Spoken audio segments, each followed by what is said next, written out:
Well, good evening. Welcome to ScaleUp Mastermind, the path to seven figures.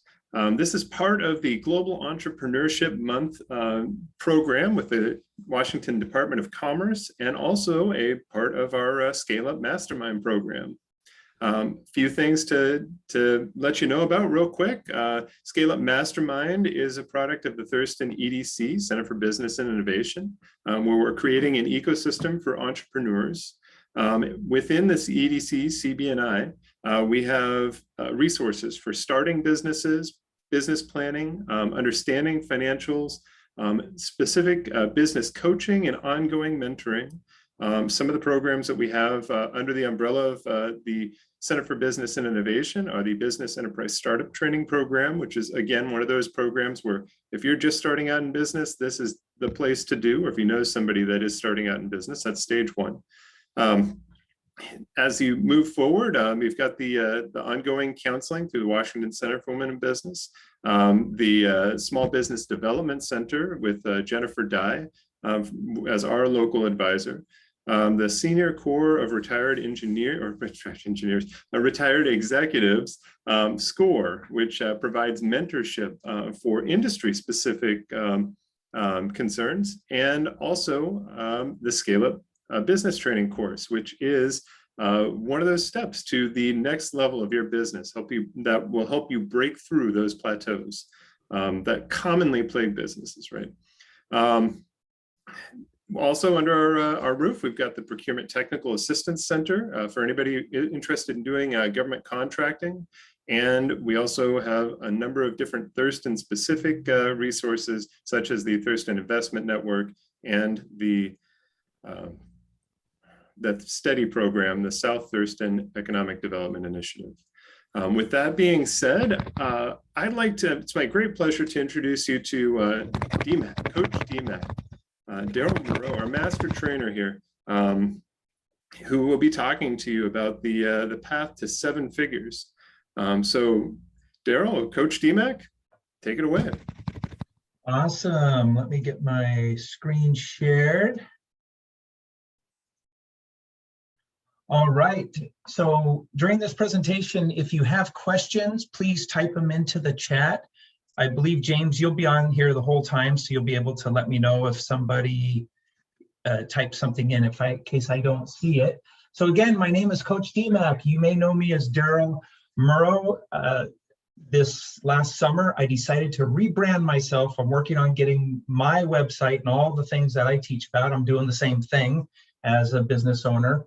And I've been a coach since 2008, and my nickname is DMAC. I just put them together and said, let's just make it simple and call me that. So that's what that's all about. But I am absolutely thrilled to be here this afternoon with an opportunity to hang out with awesome business owners, CEOs, and entrepreneurs. And I want to thank Department of Commerce for having the Global Entrepreneur Month and the Thurston EDC for letting me present here. I'm extremely grateful. And in this presentation, I'm going to lay out the step-by-step roadmap for scaling your business to seven figures and beyond. And I hope you're excited, because I am very excited to be here. So we'll go ahead and get started.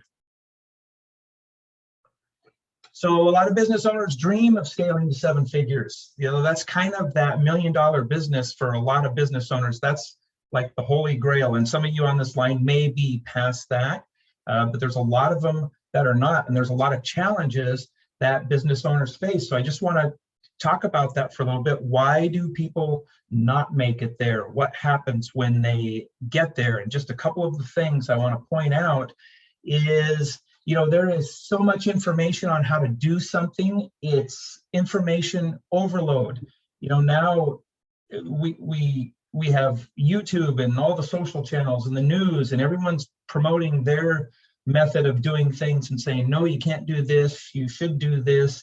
And I like to use the analogy, that's kind of like going into a wrecking yard and picking out a whole bunch of parts and then bringing them home to your garage and thinking you can assemble a nice shiny automobile.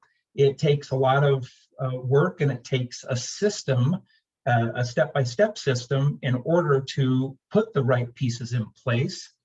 And so that's definitely a challenge that business owners struggle with. And the one I hear often is, I just don't have any time, I'm too busy. And that causes us to lose focus. And if we know we have a goal that we want to create something, how do we get some momentum? How do we stay on task with what it is that we're doing? Which leads to the third issue, is we don't have a clear path. And what we really need is a step-by-step system that's going to lead us from point A to point B through this process. So some of you I've had the pleasure of meeting before and even collaborating, like Joe Miller and Toastmasters. I just had to throw that out. But others, this may be the first time you've ever heard of me. So who am I? I thought I'd give you the condensed version of my life. And I'm not the kind of guy that likes to talk about myself and say, oh, look at me, this is so special. But I made a timeline, and it was kind of cool because I realized when I really went into business, I started my first business. It was not successful in 1991, and I went, oh my gosh, that's a long time. It's a long time. So these are, in 2008, I became a coach. I was a retailer. I sold CDs and DVDs and had a storefront, and that was a lot of fun. And then I started training and working with business owners. For years, I worked with startup, and then ScaleUp started with ScaleUp America. And that was a program. And this is where I'm at now that I've gone through here. So I've worked with business owners these last 13 years over and over. Every type of issue that someone's going through, I've probably seen it to some aspect of it. And I don't always have every solution for something. I'm not trying to say that, but I know how to help people find those kind of solutions. So I've been working with ScaleUp since January of 2016. So we're getting ready to go on, what is that? Hit 5 years already? Oh my goodness. That's enough about me. So I want to go through the steps. I mentioned there'll be steps that we're going to go through. And so the first step, I like to call this assess and clarify, just for brevity. And I'm going to show you this roadmap that I put together. I want to give you a visual representation of how these steps apply into a framework. So you can see that there's a methodical, systematic process that we go through. So assess, so if I come back here, assess and clarify. What do I mean by that? Assess, if we're going to get to, if we want to grow to 7 figures or wherever you're at, even if you only want to grow to another 100,000 in revenues, and I'm not talking profit, but revenues, the first thing we have to do is take stock of where we are at and then set an intention for where we want to go. So in this illustration, this box right here, this is really the work that we do. The first step is decide what it is that we are strong at doing and what are our weaknesses. And all businesses have strengths and weaknesses. And sometimes as a business has been around for a long period of time, we take on certain things that maybe they're not what we do absolutely well. They're not our strengths, but we do them because we can get revenue, right? I've taken on projects, side projects before, oh, it's going to pay me money. So I took it on, and then I found out, it's really something I didn't like. I really didn't have a lot of as much experience. So in the grand scheme of things, should I have taken it on? Probably not. But when we need revenue, we'll often take on a lot of things that we're not supposed to, or that we shouldn't be.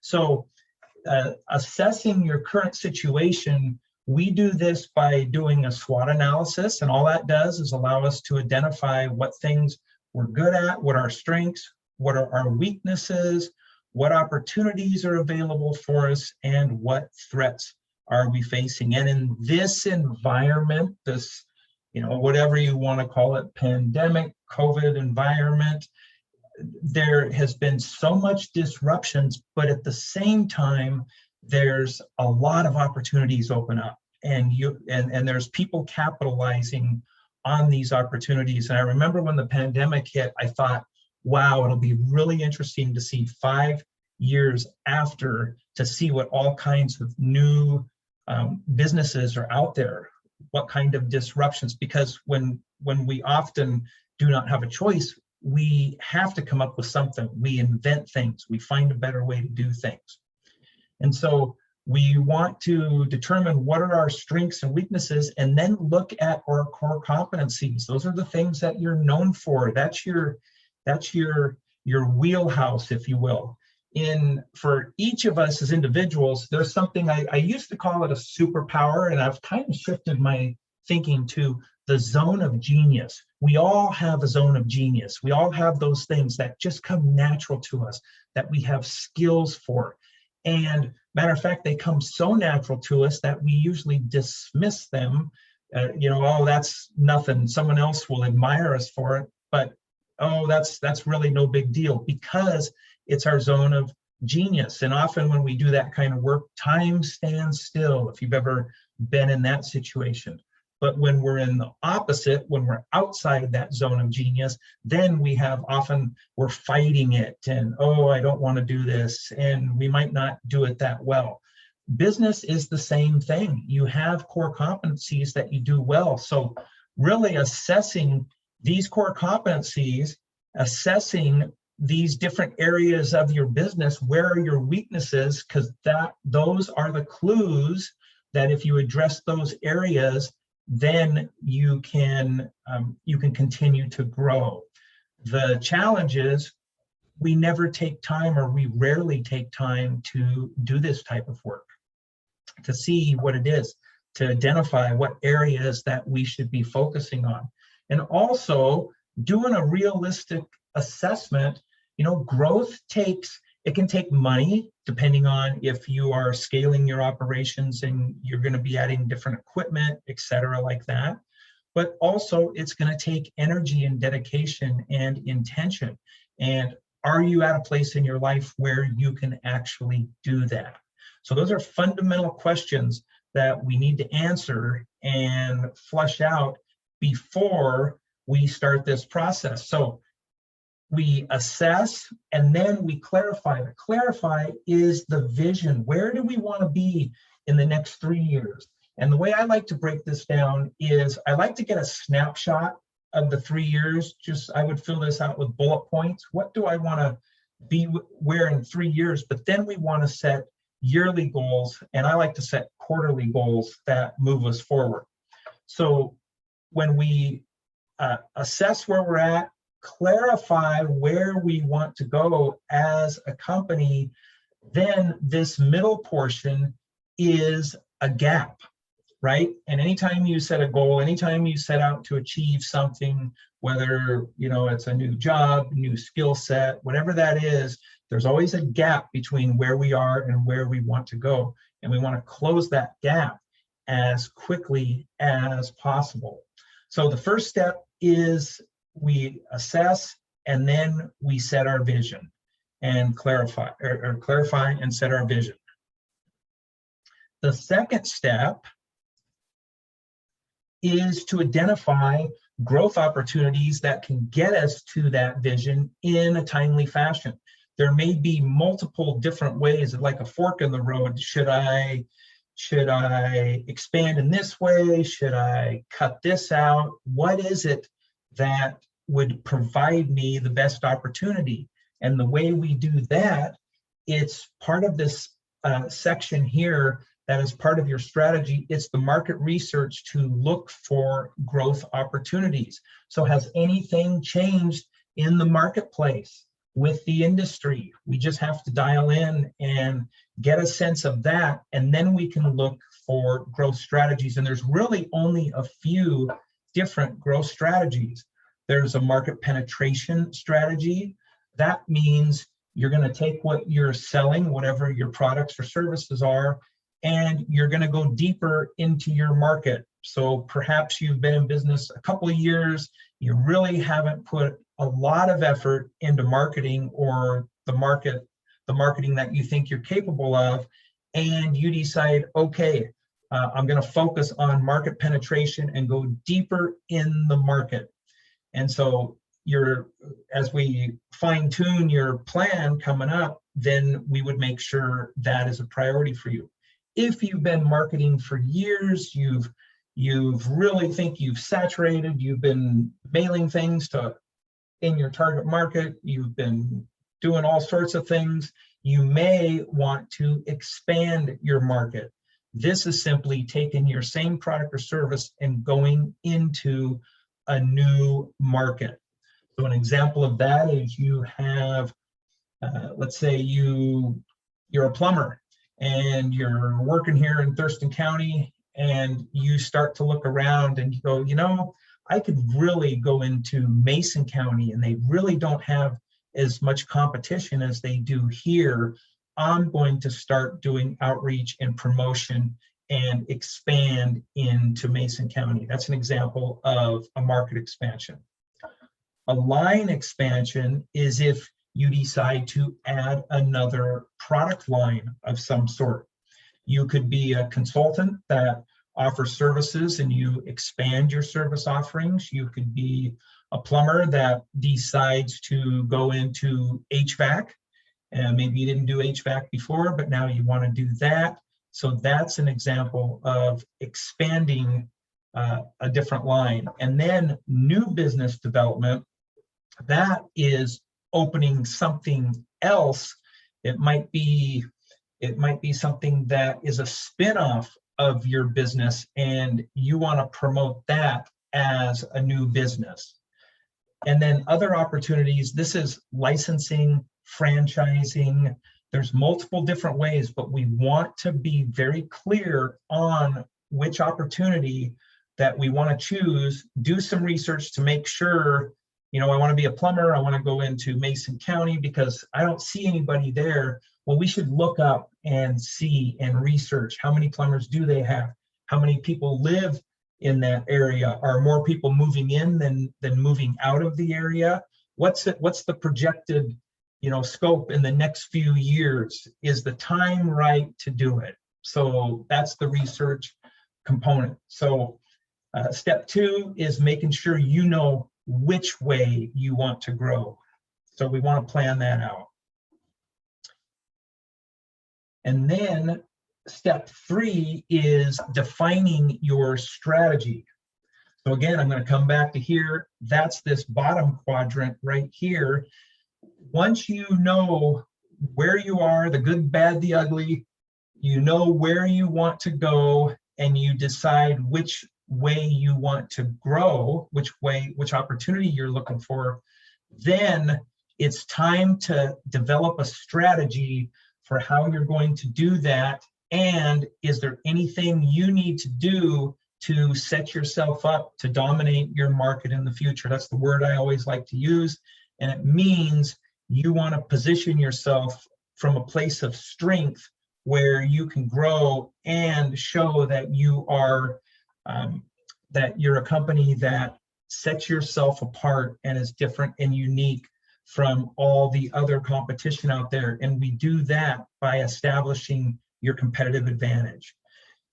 Unless you've deliberately defined your competitive advantage and set up the different components in your business to match that and strengthen that, then you probably have just been growing, and you may have a competitive advantage, but it may have just been, you know, from your acumen or setting it up in the first place. I could remember when I set my store up, I knew what I wanted. I knew what I didn't like out there in the marketplace, and I wanted to be different. And I didn't understand some of the things I was doing was building a competitive advantage. And once I learned what that was about, I went to work on strengthening it. So our core competencies come into place. That's why we assess them in the beginning. What are we good at? How could we leverage them? How could you leverage it to stand out? What type of reputation do you have? If you're someone new in the market, you're going to have to go into one of these other types of strategies. Reputation, if you have a good reputation, then that's where we can use things, your credentials, testimonials, those things to really make you stand out. a great strategy, especially for a smaller company, is developing a niche market.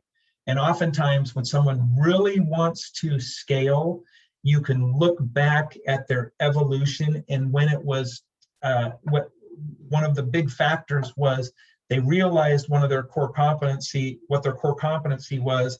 They had some services that they really shouldn't have gone into, so they closed those down, strengthened the offering that they had that was within their core competencies, and then they took it into a niche market and they just dominated it because they were laser focused. They knew how they wanted to grow, they knew where they wanted to get to, and then they aligned their competitive advantage. So niche market, some people create a competitive advantage by a unique distribution channel. You know, that was Amazon when they first started off. And you used to buy things a certain way, and now there's so many different options. Things can be delivered, things can be picked up. There's so many different things that are out there. It may be that you have a fantastic software program or some type of machinery that allows you to do things quicker and more efficient. That is a way to build competitive advantage. And finally, technology and innovation. This down here, these are all the disruptors. These are the Airbnbs and the Ubers and the Grubhubs and all these things. What they've really done was they've innovated a new distribution channel, but they've done it in a way that they've used technology in there. And so they've set themselves apart. So any business can redefine themselves and establish a competitive advantage. So somebody that I've been working with for quite a while, when I started working with him, this is one of the things that we did together because I really needed to know what was working for him, what wasn't, and where he wanted to go. And then once we got in here, his service offering was, he actually had chemicals that he sold, but the way he brought people in was, he said, if you want to sign up, you have to receive training. And he priced his training. And so what we did was we completely repackaged that, and that's part of down here also in the product and service, which I'll get to in a minute. But we reinvented what his offering was, and we, instead of having a $600 price tag, we established it at a $1,500 price tag and used his reputation. And he's in a niche market, so he has lots of these things that are lined up. Now, the main part of the strategy for people that have, any of you that have done strategic work, strategic planning, you know, it's really about focusing on what are the main pieces, what do I have to do in order to go from here to here. And so strategic focus, I just shorten these here to make it simple. And I remember I learned this from author Brian Tracy. If any of you know him, he's been around for years and years. And I was watching him at a seminar, and he says, there's really only 4 things you can do. You can start doing something different. You can stop doing something. You can do more of something, or you can do less of something. And that's really, at the nutshell, what we do.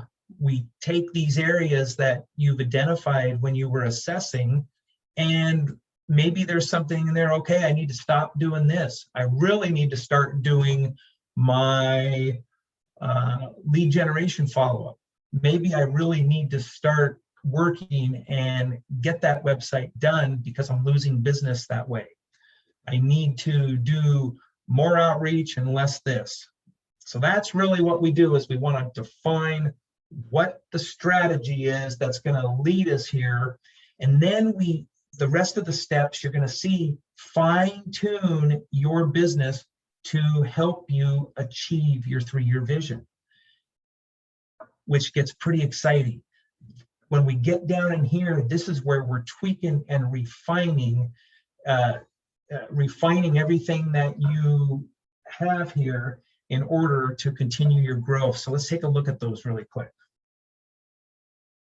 Strengthening your product offer. And when I say product, I'm talking about service offer too. So you have a product. Is it the best product out there compared to your competition? Might be, might not be. Is it priced correctly? What are your features and benefits? And is there any way that you can enhance your product to be more beneficial to your target customer? So that's really, in a nutshell, this component right here. We want to look at our pricing position, our pricing strategy, build ways that we want to strengthen when it's time to make a sale, but also position ourselves so you become the obvious choice in the minds of your customers. So we start to fine-tune this.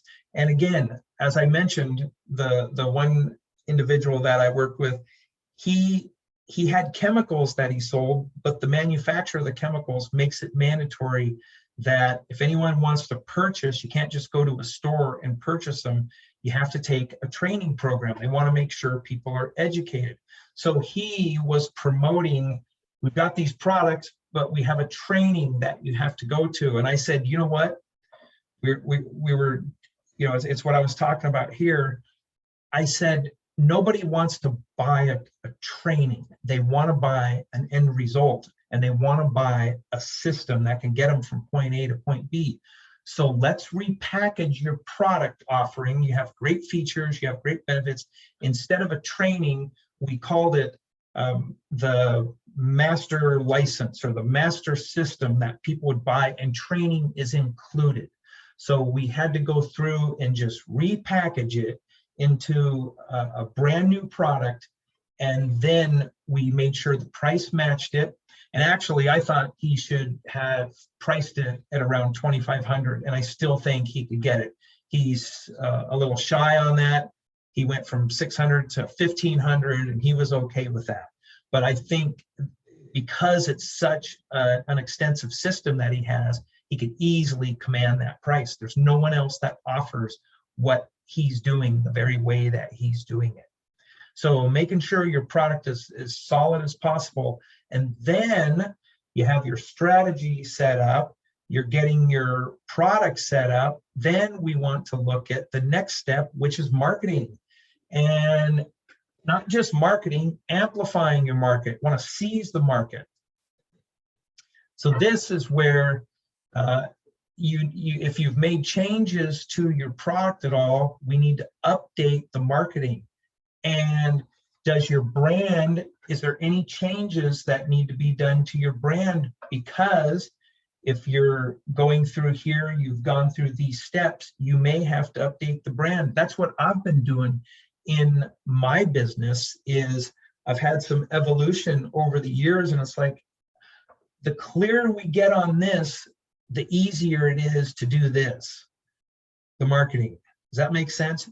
The more we know our target customer and their needs, desires, fears, insecurities, demands, the easier it is to do this. Because when we're strengthening this product, we want this to really fit our customers. We want, and I call this designing a world-class product for exactly for a specific target market. So if you do not have your target market defined and you're just trying to push things out to anyone, that's why a niche can be so helpful. The narrower your focus is on who you're serving, the easier it is to reach them. And then pretty soon you feel like you're making things specifically for them. So looking at your brand, is everything still supporting your product, your market position? Is that in alignment? Your customer service, your advertising, what types of media do you want to use? Maybe you were using a certain type of media, but your target market doesn't, it's not a good fit. So you may have to adjust them. But this is a big one right in here, marketing objectives. To move from a small size business to scaling to a 7-figure business, all of these are systems.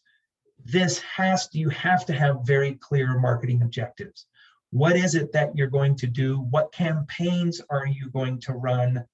And the days of just putting things out there and trying it and not understanding, how many leads you come in and how many are converted, those things, you can't sustain if you're at that level. So putting this in place and having the schedule, knowing what campaigns are going out, when, and how effective the campaigns worked, is the difference between one of the differences between a small company and a larger company. Now, I've seen companies that are like 2-3 million in there, and they're just finally getting this set up. They've had such a great product, they had little competition, so they were able to grow. But as they continue to go, if this isn't in place, then you're going to have challenges ahead. After marketing, so we've talked about assess and clarify. We've talked about identifying your growth opportunities, writing your strategy, strengthening your product or service, amplifying your marketing, and the next step is to strengthen your leadership abilities. And that's your organization. Do you have positions, job descriptions, your HR tools all in place for as you continue to grow, or are you making them up as you go along? Do you have a training program in place? Once you get your marketing in place, we want to work on this because you're creating something amazing, and now it's time to make sure you utilize your people, your outsourced partners, etc. Have them defined. Make sure you have a way that you recruit, hire, interview, onboard your people. So that's extremely important. And then one of my favorite areas, for those of you that know me, I love systems. It's time to get your workflow in place. And we start off by mapping out your core processes. How do you get your sales? How do you do your marketing? Hopefully you should be fleshing out all the details in here. What are your operations like? How do you handle your administration? And then how do you lead the organization? But more importantly, how do you measure the performance in there? So think of where you're at. You'll be able to look at any of these areas. I know, depending on where you're at in the evolution of your business, and if you have any frustrations in your business, you could probably look and pinpoint and say, this is the area I really need to work on. This is the area. And that's why we do it in the very first step, is to flush it out so you have the clarity on what to fix. And the cool thing is once you start to fine tune one area, you go to the next step and the next step, then it's amazing how much momentum you can get behind you, which leads your growth there. And then step 8 is knowing your financials. So I did a presentation this morning and I had a great picture that shows all these professional business people with their head buried in the sand. And that's my analogy. I call that the ostrich business owner. And an ostrich business owner is somebody who runs their business and really doesn't understand the numbers of what's happening in their business. They're kind of oblivious to it. And I know that might sound a little harsh, but I say that because I was one for the first 7 years of my business life. So I'm just being honest. I didn't know how to read a financial statement. I could look at the bottom and see if it was positive or negative, but that's really all I understood.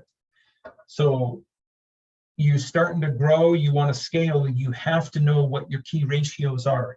And if you're going to need any funding requirements to be able to scale your growth, you have to be able to, the basic ratios, being able to, understand your profitability, what percentage you're making, what your cost of goods are, and depending on the type of business you have, there'll be some different ratios for you, but those form your dashboard. And nobody that I know would ever drive a car across the country on a road trip without looking at their dashboard. We have a speedometer we have to look at. We have, make sure we're not going to run out of gas, that we have enough oil pressure, etc. All those things that we take for granted. It's the same with our business. If we have no idea how many, there's financials, but the different metrics that we have in our business, if we don't know how many people are coming to our website each month, if we don't even know that basic number, then that's a basic number. If we have people coming to a website, we have people signing up for something, what's the percentage? What's the conversions? We have to know what these basic numbers are, because that's data that's allowing us to make decisions. So I like to say, if we're running our business with our head buried in the sand, a disaster could come and we're not prepared for it. That's the first issue. But the second one, more importantly, is we're missing opportunities that may be available to us.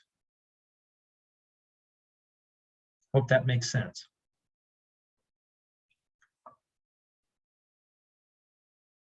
So far, any questions on this?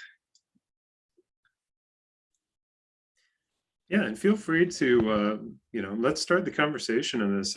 If we have questions on these specific steps, or maybe, what one clarifying point on any of the roadmap, feel free to come off mute and ask the question.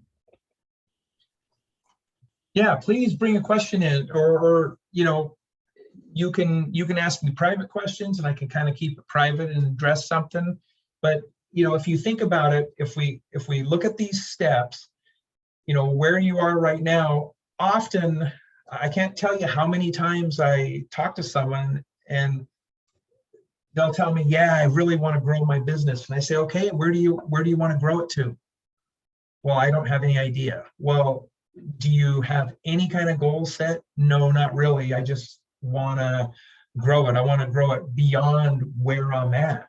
And so if we do not have any kind of a target in place, that's like being on a boat out in the water and you can see the shore, but you're just floating and you don't know where you want to go to. And it's okay if you set a goal and say, I want to get to here, and you start working on it, and a new opportunity comes and we adjust course and move in a different direction. There's no law against that. There's nothing to say that that's bad. I've seen people who, I've worked with people, they said, I want to get to this level. They started to grow, and before they even reached their goal, they had some kind of new opportunity, or one person even put their business for sale and sold it. I was like, hey, right on, because your business, I say this in all my presentations, the business is really, it's to provide you a lifestyle.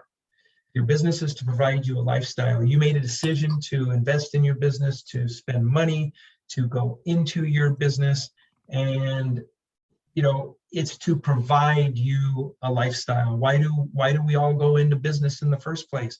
Well, I want more freedom. I don't want to work for someone else. I don't want to be stuck in a cubicle. I don't want to work for the man anymore. Whatever the reasons are, we have these reasons that led us to starting a business. And then we find out, oh my gosh, there's a lot of challenges to running a business. I'm working harder than I ever have. Might have even taken a reduction in paycheck. And that's a place you may be at, but I want you to be able to get out of that spot. And your business should serve you, not the other way around. And that was the trap I was in for many years. So I see a message here, thinking of the roadmap metaphor. How do you evaluate your course, make corrections, and how frequently? Excellent question. So really, the first step is knowing where you are and then knowing where you want to go. So I guess the first thing I would ask you, when you're talking, that's what you're talking about, Joe, the course, your course of action that you're moving forward through. Was that right? Okay. So I would look, and so the first thing I would ask you is, do you have a pretty compelling image, picture, vision of where it is that you want to go? Yes, that's clear. It's how frequently do you evaluate that and make sure you're still on that same course, or you recognize maybe at some point that, and I think you mentioned this a little bit earlier, that the course you're on really isn't what you thought it would be. I know you set it up to make 3-year vision. I think that's phenomenal. I think this is really great roadmap. And I know you referenced evaluating your current situation with the SWOT. I would think that you do that, and I think you said every quarter or so reevaluating using that. Usually yearly for the SWOT to go through and review. You can do it quarterly. Okay, so you're saying at least yearly, make the evaluation. How do you judge if you're on that trajectory? Because obviously, starting down that 3-year path, it's a lot slower going to get up to speed, and then you gain traction as you go. Exactly. And so gaining traction and being able to, so these are the components that you have to put into place here. Now, when you're assembling your team, one thing that I feel is extremely it's extremely important. And if you're by yourself, this is something that you have to do. You can do it by yourself, but we want to take our large time frame. So let's say it's a year, and then break that down into quarters. Okay, so let's say we set 90-day goals, and that's what I do. I work in a 90-day, 12-week cycle. And I've been doing that now for probably the last 2 years, because focusing on a yearly goal all year long can be really challenging. It's really easy for us to get distracted. And so I want to bring it closer. But then the 90-day goals, when you think about it, if you have a 90-day goal, you have multiple steps that you have to take in order to achieve that goal for 90 days. So clarifying the steps and setting those as smaller goals, I break it down. So you might laugh when you hear this, but I have a quarter. And then when I have my quarterly goals, I look at what I want to, I don't look at each month, but I work on a weekly basis. And so I set small weekly milestones and I work on those for that period. Then I review it to see if I got the work done. And if I didn't, why not? And what do I have to do? And some of the work I've done with some of the companies is helping their teams set that up. So whoever makes their executive team should always be meeting once a week to track the progress of the goals. And you can measure the progress too. So let's say you're doing something, let's say it could be any type of a goal. The goal, if it's a true goal, it should have some kind of measuring at the end that you know you're achieving it. And all we're doing is we're breaking it down into piece by piece. So if you're working each week and you're not getting your work done, there's 2 things you can do. There are a couple things you can think of. One, if we're doing it alone, I feel one of the best benefits is to have somebody that can meet with you on a weekly basis and review it. It could be a coach, it could be a friend, it could be somebody, but you have to have some kind of accountability. And that's why when a team does it together and they have, different parts of a team, they're all accountable together. When we're a lone wolf out there, we need somebody to hold our feet to the fire. It's kind of human nature. Some people are so disciplined they can do it, but if you told me you were going to work on a certain piece and have it done by the weekend, and I said, okay, go work on it. Or if you said, hey, I will show it to you on Monday, I will have it done. It will be in your email at 5 p.m. Well, now you have some pressure because you know I'm expecting it. And so there's some projects I do, I set myself up. Now I'm a coach myself. I'm a big advocate of using coaches, or, you know, just like James Davis said, there's other people that you can, you know, you can meet with and for a nominal or even free to help you with this. It doesn't matter. It's knowing that in advance. So sorry, that's kind of the last long way around your question. You have to know where you want to go. You have to be able to break down the steps and break them down and define them small enough that you can take action on them. And then you have to assess and review. I do mine Saturday morning. That's just when I do. It's on my calendar every week. It's my weekly review. I go through, I assess it. And if I get behind in something, then I want to catch it instead of it going 90 days and realizing I didn't take any action on it. So what I do is if it's past the time frame, I reassess, why is this happening to me? Do I really want it? Do I need some help? And I have actually found I've overcommitted to things and I've had to outsource something. I didn't want to outsource it, but it's like, I'm never going to get it done. And I want this project to stay on track. Does that make sense? It does. Thank you. And I appreciate it. Actually, one of the things you were saying at the end there was, it sounds to me like you're referring back to the strategic focus by doing these weekly evaluations with an accountability partner or even by yourself. Yes. You go, hey, this is something I need to do less of, or something I need to stop doing. So that would fit back into your strategic focus that needs to be revisited routinely. Yes. Okay. Yep. Well, thank you, All sir. right. Yeah, Appreciate you got it. Okay, I see some great questions here, so I want to make sure I answer them. So let's see, my challenge is, let's see, sustaining the growth and taking the next leap of organizational growth strategies and finally retire to leave the company to, oh my gosh, that's beautiful. I love that. Let's see, I need someone to do some work with me because I do not have much time. I need a consultant. Let's see. I need a consultant, not a coach. So you want someone to build something for you. You know what? What would be really good for your question is if you could send me an email and follow up. I'd be happy just to jump on the phone or type you an email because I need to know what more things you're looking for, and I may even know some consultants that might be able to help you. So just for the sake of time, if you'll follow up with me, you can email me here.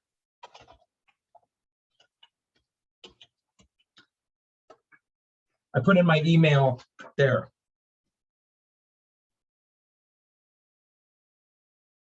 I just want to make sure because it may take a little bit for me to understand exactly. I know what you're going through. I know what you're doing. Okay, good. Hey, you found me on Google? Right on. Okay. So yes, this is being recorded. It is.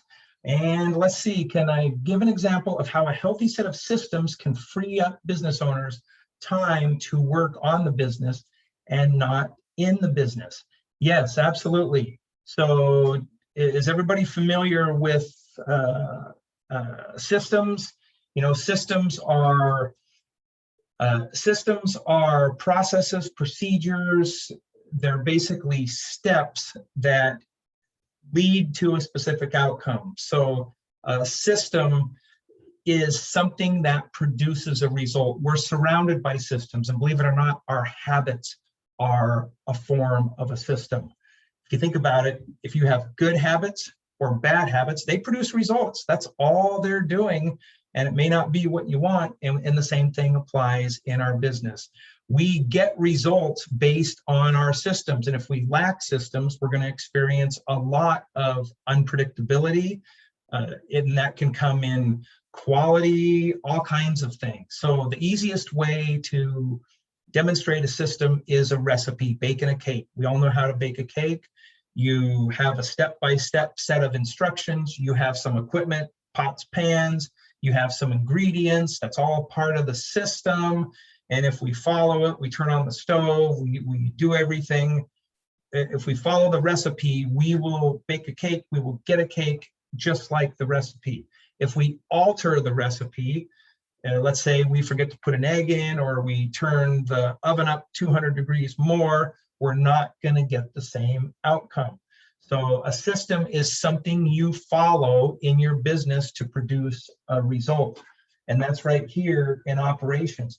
The challenge is, as a business starts out and it grows, and I've seen this go for 10 years, not having defined systems makes it difficult for the business owner to break free of the business. You're tethered to the business. Systems allow your employees to do their work and create a result without you having to give your input all the time. So that was a challenge for me. It's why I like systems. And I can go on record and say this, and this is not to brag by any stretch of the imagination. I just want you to know it's possible, because if I can do it, anyone can do it, but it takes work to do it. I went from 65 plus hours a week to 10, and I didn't have to go in anymore. And I had all this free time. And matter of fact, I had so much free time, I started to get bored. I got my real estate license, right? And so I'm sharing that with you because it's possible. I was right here. I was frustrated. If I took a day off, my employees were calling me 7 times a day. I was constantly on the phone, and I wanted to get here that I had freedom. And as I was fine tuning the operations, the systems was my weakest link. I didn't know anything about systems, and I had to map out, simply define what my processes were, and then create the pieces in there that make up the training programs and allow people to be able to do the work. A franchise is nothing more than a box of systems that have been developed. That's why you pay a premium when you get a franchise, because they develop the systems. The cool thing is you don't have to sit down and go, oh, good Lord, I got to put all systems in my business. Ultimately, you want to work to put systems in your business, but you can pick whatever's giving you the biggest headache. If you're getting a bad result, your business has a bad habit. You can pinpoint one and fix it, and then alleviate that one, and then go to the next. And I was just a system creating machine. That's what I wanted to do, and it works. So hopefully that makes sense. So if you don't spend the time, you hear that often, we call it working on your business or in your business. If you don't set the intention right here, the goal, and you set that goal and work on it, then you're never going to achieve it. It's always going to be there. So we have to be intentional. That's why I said at the beginning, people want to grow a business. Do you really want to put your intention in it? Do you really want to get there? You can definitely get there. Let's see, there was one thing I saw. Do you have any recommendation for financial metrics or project management for small businesses? And I know we're almost out of time, so I'm going to finish. Looks like someone's been putting in some of those there. If you have one of those questions and you want my opinion, email me and I'm happy to share. I just need to go to this next section really quickly here to sum up this process. So you've seen the map here, right? Some of you have been through ScaleUp, others have not. And look at this right here. This pathway, ScaleUp is a program. I'm the master facilitator, and now we have multiple other trainers, awesome trainers, that we lead you step by step through this process so you do not have to do it alone. So this is what we start off with, an orientation, and then we go through, take an inventory. This is assessing your business, the growth opportunities, your strategy, strengthen the product. So these are all what we just covered here. Now, classes will be coming up, and the cool thing about these classes is there's no cost to you. So here's a more detailed diagram of these pieces that I just went through, and there's no cost to enroll. And James has a link if you want this roadmap, shows the class and these pieces in here. You can just pop your information in there and one will be emailed to you, or you can visit scaleupwashington.org and get more information out there. But I would love to see any of you, if you're interested, when the next class comes.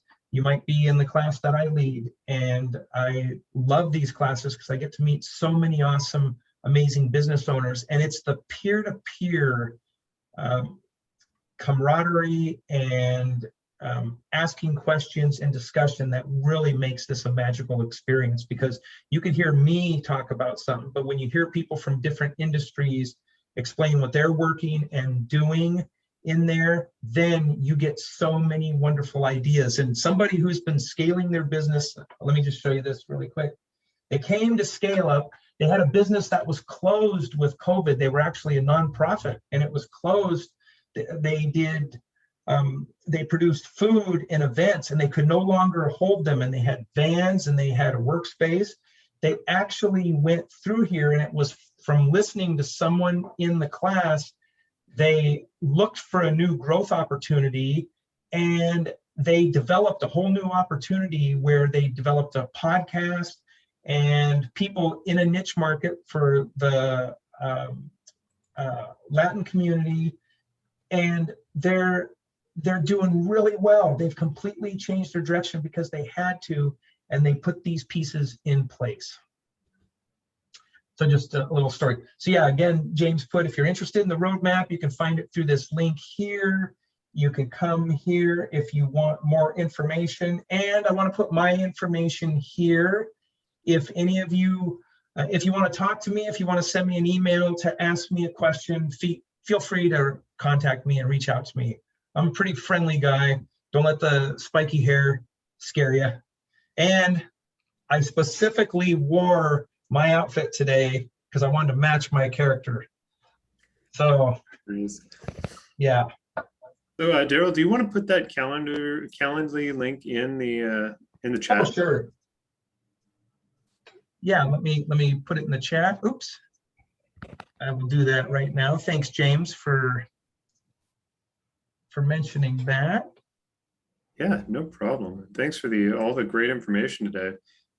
Again, the link to the downloadable roadmap is there. Yes, there is a little bit of information there. It's only so that we can keep you updated with any upcoming ScaleUp related events. So we have a lot of different speakers and different programs that we offer through the ScaleUp universe, right? And by opting in there, I can continue to send you more information about the masterminds, more information about special guest speakers, and potentially other programs that we're offering in collaboration with other partners in the state. So jump in there, just sign up for that. You'll get the roadmap and all the updates going forward. Also, I wanted to drop this other link in here.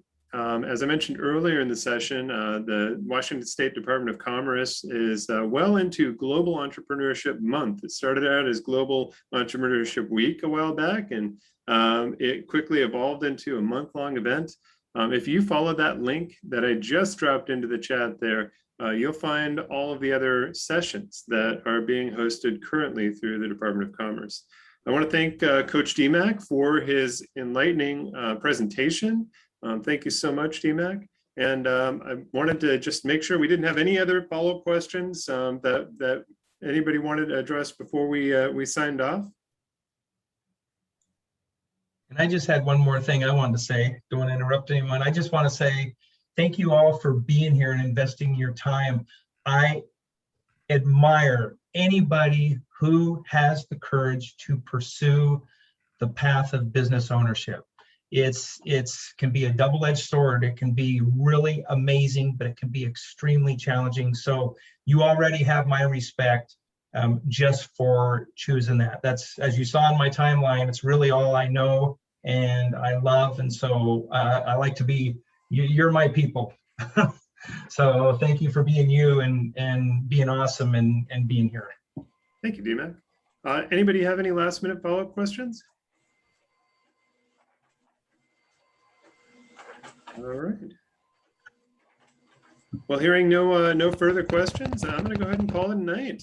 Have a wonderful evening, you guys. Make sure to get that ScaleUp roadmap, and we will catch you on the next ScaleUp Mastermind. Take care. Take care, everybody.